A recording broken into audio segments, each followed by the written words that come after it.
श्री स्वामी समर्थ. तर उद्या आहे भोगी.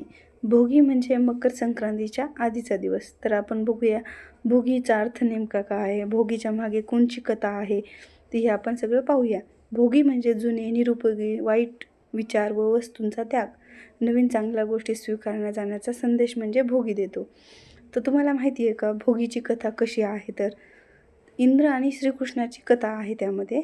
पूर्वी लोक इंद्रदेवाची पूजा करत असत, कारण तो पावसाचा देव मानला जायचा. एकदा श्रीकृष्णाने गोकुळातील लोकांना सांगितले, आपण गोवर्धन पर्वत, निसर्ग आणि आपल्या कष्टाचे पूजन केले पाहिजे, इंद्राचे नाही. हे ऐकून इंद्रदेव क्रोधित झाला आणि गोकुळावर मुसळधार पाऊस पाडला. तेव्हा श्रीकृष्णाने गोवर्धन पर्वत उचलून सर्व गोकुळवासियांची रक्षण केले. देव इंद्राला आपली चूक कळाली. यानंतर लोकांनी जुने अहंकार, गर्व, अज्ञान सोडण्याचा निर्णय घेतला.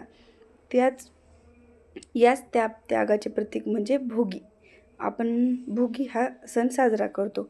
भोगीच्या दिवशी वेगवेगळ्या ज्या भाज्या येतात, त्याची सर्व मिक्स अशी भाजी बनवल्या जाते आणि सगळ्या मुलांना आणि मोठ्यांना सगळं नवीन ऋतूचे स्वागत करण्याचा संदेशसुद्धा आपल्याला भोगी किंवा संक्रांतमधून मिळाला जातो.